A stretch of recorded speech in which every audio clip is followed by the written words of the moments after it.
The blood-spattered telegram trembled in Hannah Nichols' hands as she rode through the gates of her family's ranch in Wyoming Territory. 1878. She just buried her father, the last of her kin, but the note that awaited her return contained news far worse than death.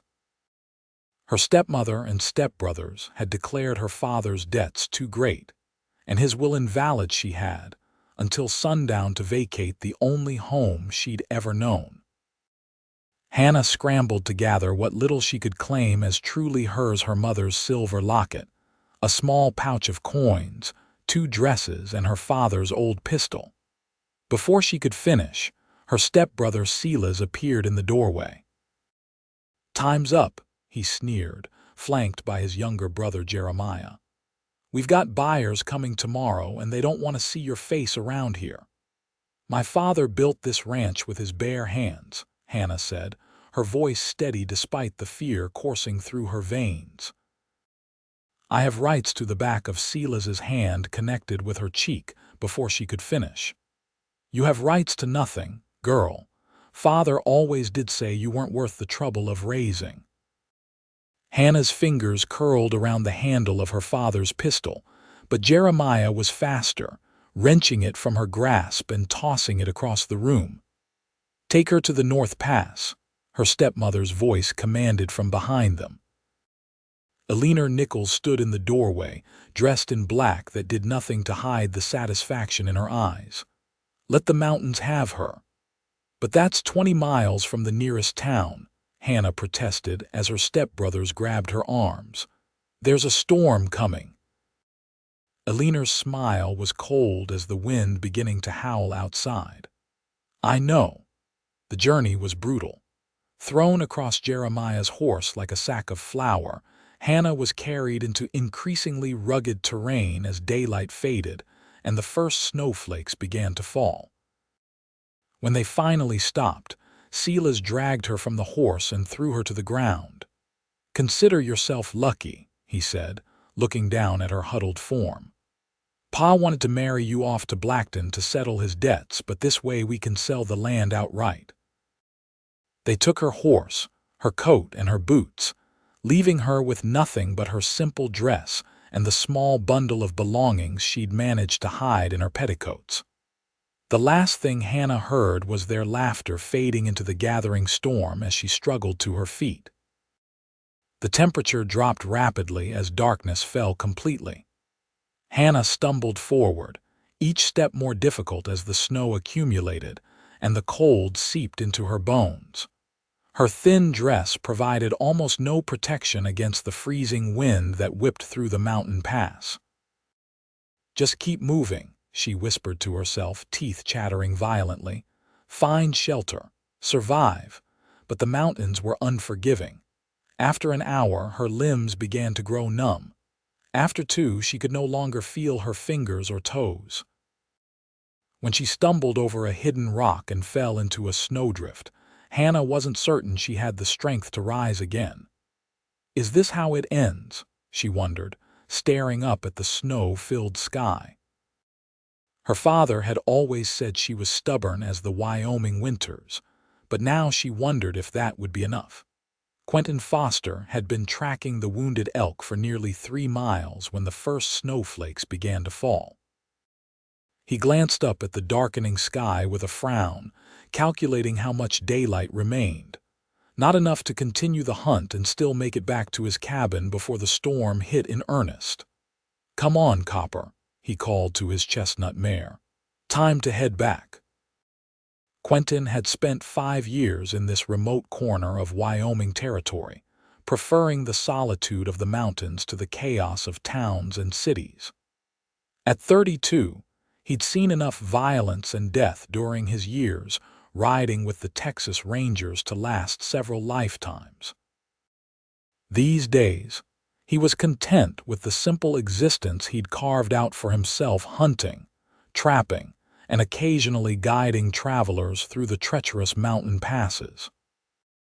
The snow was falling heavily by the time he turned Copper toward home, obscuring the trail and making navigation increasingly difficult. He was considering whether to make camp, when something caught his eye, a dark shape against the white landscape that didn't belong. Drawing closer, Quentin's heart nearly stopped. It was a woman, half buried in snow, her lips blue and her skin almost as white as her frozen surroundings. "Hey," he called, dismounting quickly and rushing to her side. "Can you hear me?" She was young, perhaps 20 or so, with auburn hair that spilled across the snow like a splash of blood. Her dress was woefully inadequate for the weather, no coat, no boots, and her hands were like ice when he touched them. Miss, can you hear me?" Quentin checked for a pulse, finding it faint but present.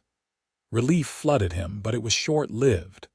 She wouldn't survive much longer in these conditions. Without hesitation, he shed his heavy buffalo coat and wrapped it around her still form, then lifted her onto copper. The cabin was still a good 40 minutes away, and the storm was worsening by the minute. "Hold on," he whispered, though he doubted she could hear him. "Just hold on." The journey back to his cabin was a race against time and nature. The wind howled through the mountain pass, and visibility dwindled to mere feet in front of them. Quentin kept one arm firmly around the unconscious woman, pressing her close to share whatever body heat he could spare. By the time the cabin came into view, his own extremities were numb with cold, and the woman hadn't stirred once. Quentin practically kicked in his own door, carried her straight to his bed, and immediately set about building up the fire to a roaring blaze. "Come on now," he muttered, removing his now frozen coat from around her and replacing it with every blanket he owned. "Stay with me." He rubbed her hands and feet, checked for frostbite, and placed heated stones wrapped in cloth near her core.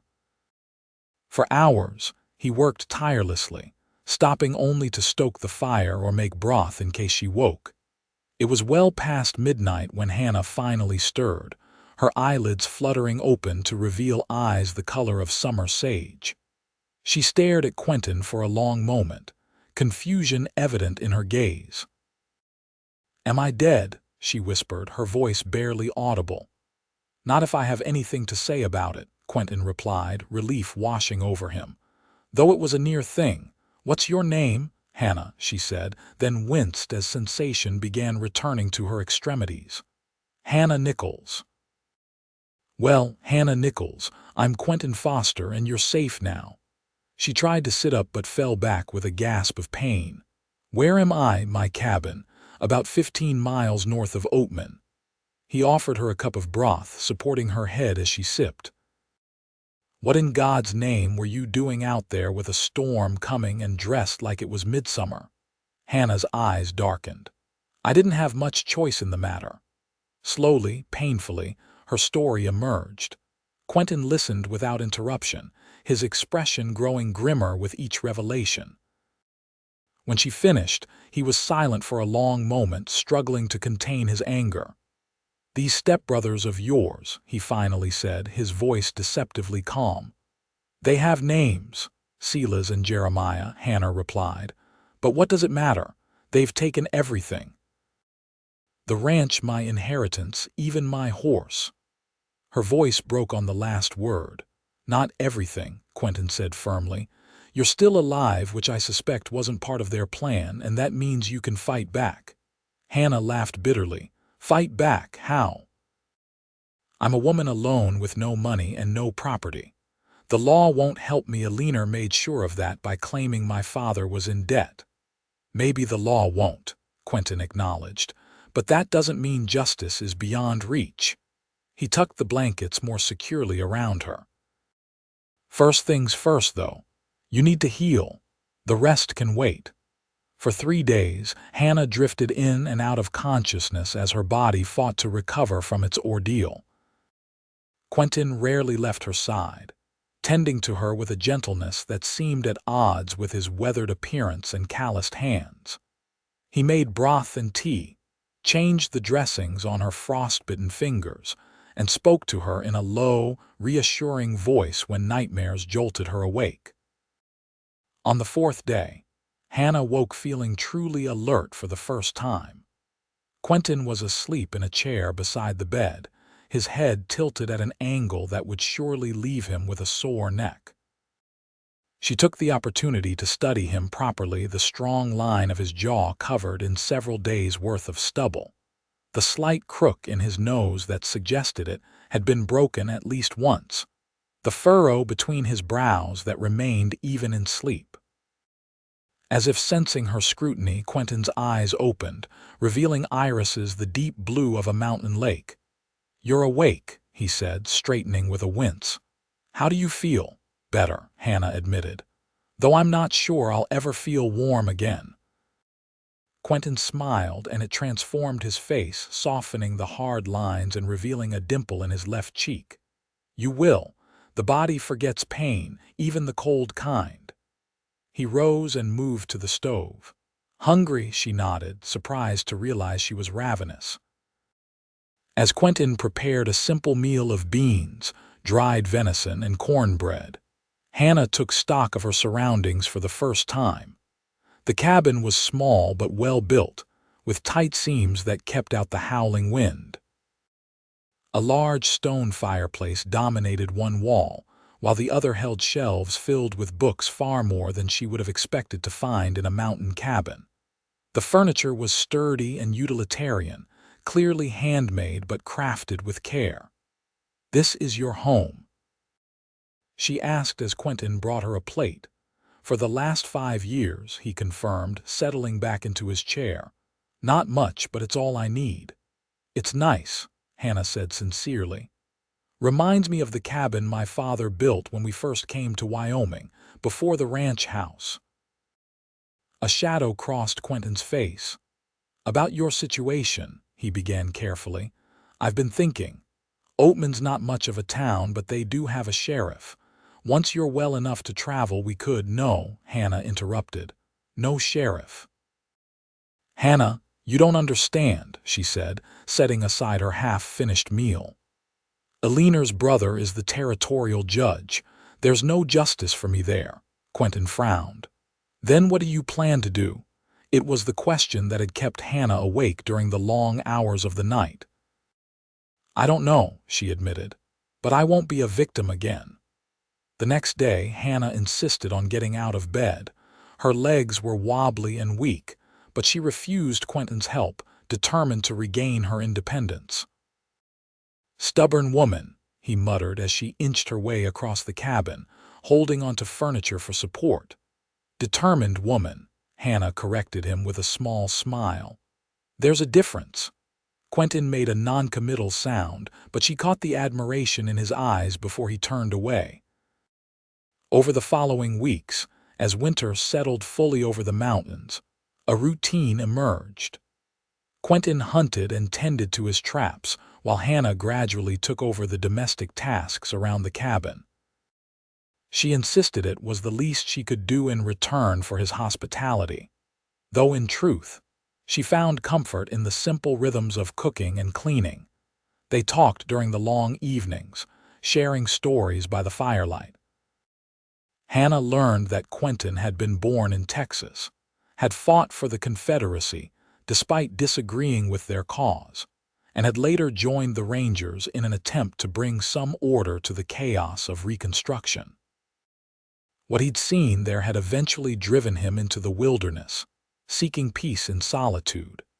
In turn, she told him about growing up on the frontier, about her mother who had died of fever when Hannah was 12, and about her father's disastrous remarriage 3 years later.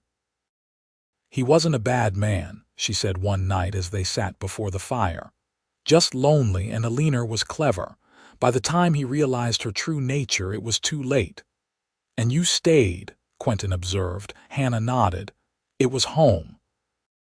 And he needed someone to remind him of who he really was beneath the whiskey and the regret. She stared into the flames. "I thought I'd have more time." Without warning, Quentin reached across and took her hand, his touch gentle on the still healing skin. "Time's a luxury few of us get," he said softly. "But you're here now. That counts for something." The contact sent a flutter through Hannah's chest that had nothing to do with her recovery. She looked up, meeting his gaze, and for a moment something electric passed between them. The spell was broken by a log collapsing in the fireplace, sending up a shower of sparks. Quentin withdrew his hand and rose abruptly. "It's late. We should get some rest." That night, for the first time since her rescue, Hannah dreamed not of the cold or her stepbrothers' cruel faces, but of warm blue eyes and gentle hands. As December gave way to January, the snow continued to pile higher around the cabin. Quentin insisted that Hannah take the bed while he slept on a pallet near the fire, despite her protests that she was well enough to move. The arrangement became increasingly awkward as the undeniable attraction between them grew, manifesting in lingering glances and the careful way they avoided touching. "You never did tell me how you ended up out there that night," Hannah said one evening as they played a game of checkers. It was a deliberate change of subject from the uncomfortable silence that had fallen between them. Quentin moved his piece before answering. "I was tracking an elk, wounded it earlier in the day but lost the trail when the snow started. So I ruined your hunt," Hannah said with a small smile. "Found something better," Quentin replied without thinking, then flushed when he realized what he'd said. "I know what you mean," Hannah said softly. She reached across the board and took his hand, much as he had done with hers weeks earlier. "Thank you for finding me. For saving my life." Quentin turned his hand to clasp hers. "Anyone would have done the same." "No," Hannah said with certainty. "They wouldn't have." The air between them thickened with unspoken words. Quentin's eyes dropped to her lips, and Hannah found herself leaning forward slightly, drawn to him by a force she couldn't and didn't want to resist. A sudden pounding at the door shattered the moment. Quentin was on his feet instantly, reaching for the rifle that always stood nearby. "Stay back," he ordered, moving cautiously toward the door. Hannah's heart hammered in her chest. No one had visited in all the weeks she'd been here. The cabin was too remote, the winter too harsh for casual callers. The pounding came again, accompanied by a voice. "Hello, is anyone there?" "Please, we need help." Quentin glanced back at Hannah, who had retreated to the far corner of the room. After a moment's hesitation, he unbarred the door, keeping his rifle ready. A gust of frigid air blew in along with two snow-covered figures. The first was a man about Quentin's age, supporting what appeared to be an injured companion. "Thank God," the man gasped. "Our wagon broke an axle 2 miles back. My wife, she's with child, she can't walk any further." Quentin quickly barred the door again and helped the man guide his wife to a chair near the fire. The woman's face was pale with exhaustion and cold, her swollen belly prominent beneath her cloak. "I'm Quentin Foster," he said, as he helped remove her snow-encrusted outer garments. "And this is Hannah Nichols." "Henry Dyer," the man replied, "and my wife Beatrice. We were trying to reach her sister in Helena before the baby comes, but the storm caught us by surprise." Hannah immediately set water to boil and gathered clean cloths. "How far along are you?" she asked Beatrice gently. 7 months, I think," the woman replied, her voice weak but steady. "The pain started this morning, but it's too early." Hannah and Quentin exchanged alarmed glances. "She needs to lie down," Hannah said. "The bed's through there." The next several hours passed in a blur of activity. Beatrice's labor had indeed begun prematurely, triggered by the cold and exertion. Hannah, drawing on knowledge gained from helping birth calves and foals on her father's ranch, did her best to make the woman comfortable while sending Henry and Quentin to retrieve whatever could be salvaged from the broken wagon. "Have you done this before?" Beatrice asked during a lull between contractions. "Delivered a baby." Hannah smoothed the damp hair from the woman's forehead. "Animals, not people, but the principle is the same, I think." She attempted a reassuring smile. "And women have been having babies since the beginning of time." Beatrice's answering laugh turned into a grimace as another contraction seized her. That's not as comforting as you might think. By dawn, despite Hannah's efforts to delay it, Beatrice delivered a tiny but surprisingly robust baby boy. Henry, who had spent the night pacing anxiously, broke down in tears at the sight of his son. "He's so small," he whispered, cradling the swaddled infant with trembling hands. "But he's a fighter," Hannah assured him, though privately she was concerned about the baby's chances.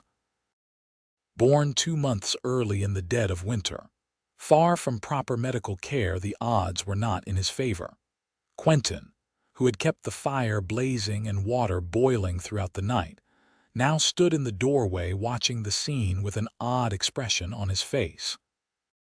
When Hannah finally emerged from the bedroom, exhausted but relieved that both mother and child had survived the birth, he was waiting with a cup of coffee. "You were amazing," he said quietly. "The way you handled everything." Hannah accepted the coffee gratefully. "I was terrified the entire time." "Couldn't tell," Quentin replied. "You just took charge, knew exactly what to do." There was something in his voice that made Hannah look up sharply. "What is it?" Quentin hesitated. "Nothing. It's just seeing you with them, with the baby, made me think. About things I haven't thought about in a long time," he said vaguely. "Possibilities." Before Hannah could press further, Henry emerged from the bedroom. "Beatrice is asking for you," he told Hannah, "and I wanted to thank you both. If you hadn't opened your door—" He trailed off, unable to complete the thought. "You're welcome to stay until Beatrice and the baby are strong enough to travel," Quentin offered. "It'll be tight quarters, but we'll manage." The Dyers ended up staying for 2 weeks. During that time, the tiny cabin seemed to transform. What had been a quiet refuge became a bustling home, filled with conversation and the occasional weak cries of the baby, whom they named Robert after Henry's father. Hannah threw herself into caring for Beatrice and the infant, drawing on reserves of knowledge and strength she hadn't known she possessed. Quentin, meanwhile, hunted more actively to feed their expanded household and spent evenings discussing politics and territorial news with Henry. To Hannah's relief, baby Robert thrived despite his early arrival. By the time the Dyers were preparing to continue their journey now by horseback, with the baby securely bundled against Beatrice's chest, he had gained weight and developed a healthy wail that could wake the entire cabin. "I don't know how to thank you," Beatrice said on their last evening, sitting up in bed while Hannah changed the baby's swaddling. "You saved our lives." "Quentin's the one who opened the door," Hannah demurred. Beatrice shook her head. "But you're the one who brought my son safely into this world." She caught Hannah's hand. "Have you and Mr. Foster been together long?" The question caught Hannah off guard. It's not like that." Beatrice raised an eyebrow. "No. The way he looks at you when you're not watching suggests otherwise." Hannah felt her cheeks warm. "It's complicated." "Life is complicated," Beatrice agreed. "Doesn't mean you shouldn't grab happiness where you find it." The next morning, as Henry secured their few belongings to the horses Quentin had agreed to loan them, Beatrice pressed something into Hannah's hand. "My mother gave this to me on my wedding day," she explained. "Said it was for luck and love. I think you might need it more than I do now." Hannah looked down at the small carved wooden heart. "I couldn't, please," Beatrice insisted. "A small token for a debt that can never truly be repaid." After the Dyers departed, the cabin seemed unnaturally quiet. Hannah busied herself with cleaning while Quentin chopped more firewood outside, both of them avoiding the conversation that had been building for weeks. That evening, as they sat before the fire, Hannah finally broke the silence. "They thought we were married." Quentin looked up from the knife he was sharpening. "Who?" "The Dyers. Beatrice assumed we were husband and wife." "Ah," Quentin set the knife aside. Natural assumption, I suppose. Man and woman living in the same cabin. Yes, Hannah agreed, turning the wooden heart over in her palm. Natural. Quentin's eyes fixed on the carved token. What's that? A gift from Beatrice. For luck and love, she said. Hannah hesitated.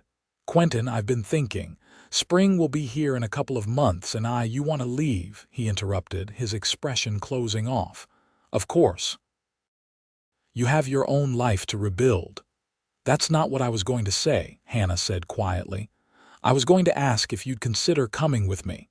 Quentin stared at her, clearly caught off guard. Coming with you? Where? To reclaim what's mine, Hannah said, a new determination in her voice. The Dyers said there's been talk in the territory about my father's ranch. Apparently, my stepbrothers haven't been as successful as they'd hoped. They're running it into the ground. And you want to, what, take it back by force? Quentin asked skeptically. Hannah shook her head. No, by law. Beatrice's brother is a lawyer in Helena. She thinks he might be able to help challenge the will, especially if there's evidence of coercion or fraud. Quentin considered this. It could be dangerous. Your stepbrothers tried to kill you once already. I know, Hannah acknowledged. That's why I'd like you with me. Not just for protection, she added quickly, but because I've come to care for you, Quentin, more than I expected to. More than is probably wise given our situation. The confession hung in the air between them. Quentin's expression was unreadable as he rose from his chair and moved to kneel before her. Hannah Nichols, he said, taking her hands in his. The night I found you in that snowdrift, something changed for me. I'd been living half a life out here, hiding from the world. But you, he struggled for words, you brought something back to me that I thought was lost forever. What's that? Hannah whispered, hardly daring to breathe. Hope, Quentin said simply. A future worth fighting for. He leaned forward, closing the distance between them, and kissed her with a tenderness that brought tears to Hannah's eyes. When they broke apart, both were breathing heavily. Is that a yes? Hannah asked, her voice shaky. You'll come with me. Quentin's laugh was low and warm. Wild horses couldn't keep me away, but there's something you should know first. What? Hannah tensed, suddenly afraid. I wasn't always just a hunter and trapper, Quentin said carefully. Before I came here, I rode with the rangers. I know how to handle men like your stepbrothers. Relief flooded through Hannah. That's good, isn't it? It means I've killed men, Quentin clarified, his expression grave. Not something I'm proud of, but something you should understand before we go any further. Hannah cupped his face in her hands. We all have pasts, Quentin. What matters is the future we build together. The weeks that followed were filled with preparation.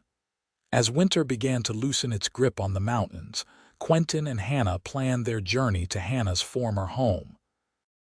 They would stop first in Helena to consult with Beatrice's brother, then continue to the ranch, hopefully armed with legal documents to support Hannah's claim. But even as they planned, their relationship deepened. The single bed that had once been a source of awkwardness now became a haven they shared willingly. Hannah discovered in Quentin's arms a passion she hadn't known she was capable of, and in his eyes, a love that made her feel more secure than any deed or title ever could. What if we can't get the ranch back? She asked one night, her head resting on his chest. What then? Quentin's fingers traced lazy patterns on her bare shoulder. Then we find another place. Build something new. The land's opening up everywhere, Montana, Dakota, even parts of Canada. You'd leave your cabin, your life here. This was never really living, Quentin admitted. It was existing, hiding. He tilted her chin up to meet his gaze. You're my home now, Hannah. Wherever you are, that's where I belong. When spring finally arrived in earnest, they packed what they needed and closed up the cabin. Hannah took one last look around the small space that had saved her life and become the birthplace of a love she'd never expected to find. Ready? Quentin asked, waiting by the horses his sturdy copper and a gentler mare he'd acquired for Hannah. "Ready," she confirmed, taking his offered hand and mounting her horse with newfound confidence. The journey to Helena took just over a week. They arrived to find the town bustling with activity, a stark contrast to the isolated existence they'd been living. Beatrice's brother, Lawrence Harmon, welcomed them warmly, having been forewarned of their arrival by letter. "Your case is interesting," he told Hannah after hearing her full story. "Legally complex but morally straightforward. Your stepmother manipulated your father and falsified debts to seize property that should rightfully be yours." "Can you help?" Quentin asked, his hand firmly clasping Hannah's. Lawrence considered. "I can prepare legal documents asserting your claim. The challenge will be gathering evidence of fraud. We'll need witnesses, documentation. My father's former foreman might help," Hannah suggested. "He never liked Alina or her sons, and there's Reverend Miller who witnessed the will. He might know if it was altered afterward." "Good," Lawrence nodded. "That's a start. But be prepared, legal battles are rarely quick or easy, especially when property is involved." Armed with the necessary papers, Hannah and Quentin continued on to the ranch in Wyoming Territory. As they crested the final hill that overlooked the valley where Hannah had grown up, she reined in her horse, momentarily overwhelmed. "It looks different," she said softly. "Smaller somehow." Quentin surveyed the ranch below. The buildings were in visible disrepair, fields that should have been planted lay fallow, and the cattle herd was significantly reduced from what Hannah had described. "They're running it into the ground," he observed grimly. "Let's go," Hannah said, a new resolve in her voice. It's time to face them. The confrontation was both more and less dramatic than Hannah had anticipated. They rode directly to the ranch house, where they found Alina alone, her once immaculate appearance now showing signs of strain and worry. "You," she gasped when she saw Hannah. "You're supposed to be dead." "Sorry to disappoint," Hannah replied coolly, dismounting and approaching the porch. "Where are your sons?" "In town," Alina said, backing away. "They'll be back soon. You should leave while you can." "I'm not going anywhere," Hannah stated, removing Lawrence's legal papers from her saddlebag. "Except inside my father's house." Quentin positioned himself strategically, keeping watch for the returning stepbrothers, while Hannah presented Alina with the documents challenging the will and alleging fraud. "This is nonsense," Alina spat after scanning the papers. "No court will believe you over me." "They might believe Reverend Miller," Hannah countered. "Or Jacob Thorne, my father's foreman, both of whom have provided statements about your manipulation and the suspicious circumstances surrounding my father's death and will." Alina's face paled visibly. "You have no proof. We have enough to warrant an investigation," Quentin interjected. "And from what we've heard in town, you and your sons aren't exactly beloved citizens. Folks are eager to talk." The standoff might have continued indefinitely if not for the timely arrival of the territorial marshal, whom Lawrence had contacted before Hannah and Quentin left Helena. The lawman brought with him not only the authority to investigate the fraud allegations, but also arrest warrants for Silas and Jeremiah on charges of attempted murder. "This isn't over," Alina hissed as the marshal escorted her to a waiting wagon. "My boys won't stand for this." "Your boys tried to kill an innocent woman and steal property that wasn't theirs," the marshal replied matter-of-factly. "They'll stand for whatever the judge decides." The legal proceedings took months to resolve, during which Hannah and Quentin worked tirelessly to restore the ranch to its former condition. They rehired Jacob Thorne and other loyal workers who had been dismissed by the stepbrothers, began rebuilding the cattle herd, and repaired the neglected buildings. Throughout it all, their bond only strengthened. What had begun as rescue and gratitude had blossomed into a partnership of equals, each bringing different strengths to their shared challenges. "You ever regret it?" Hannah asked one evening as they sat on the porch, watching the sunset paint the Wyoming sky in brilliant oranges and reds. "Leaving your cabin, getting involved in all this," Quentin's arm tightened around her shoulders. "Not for a second, though I do miss the peace sometimes." Hannah leaned into his embrace. "When this is all settled, we could build a small cabin up in the north pasture. Somewhere just for us, away from all the activity." "I'd like that," Quentin said, pressing a kiss to her temple. "But first, there's something I've been meaning to ask you." He shifted, reaching into his pocket and withdrawing a small object that caught the fading sunlight. It was a ring, simple but beautifully crafted from gold with a small emerald that matched Hannah's eyes. "Hannah Nichols," he said, his voice suddenly rough with emotion. "The night I found you in that snowdrift and wrapped my coat around you, I had no idea I was also finding my future. Will you marry me? Make this ranch our home together?" Tears sprang to Hannah's eyes as she took in the man before her, the man who had saved her life, fought for her rights, and shown her what true love looked like. "Yes," she whispered, cupping his face in her hands. "1,000 times yes." They were married that autumn, after the court finally ruled in Hannah's favor, restoring full ownership of the ranch to her, and ordering restitution for the damages caused by Alina and her sons. The ceremony was small but joyful, with the Dyers traveling from Montana to attend with their now thriving son. "I knew it," Beatrice whispered to Hannah during the celebration. "The moment I saw how he looked at you in that cabin." The wooden heart Beatrice had given her now hung in their bedroom, a reminder of the strange twists of fate that had brought them together. As winter approached again, Hannah and Quentin stood on the porch of their newly built cabin in the north pasture, overlooking the ranch that was once more prospering under their care. "Cold night," Quentin observed, his breath visible in the chill air. Hannah smiled, leaning into his warmth. "I don't mind the cold so much anymore, not when I have you to keep me warm." Quentin wrapped his coat around both of them, pulling her close. "Always," he promised, "for as long as we both shall live." And as the first snowflakes began to fall, Hannah reflected on the journey that had brought her from the brink of death to this moment of perfect happiness. They had built something precious from the ashes of betrayal, a home, a legacy, and a love that would endure through whatever challenges the frontier might bring.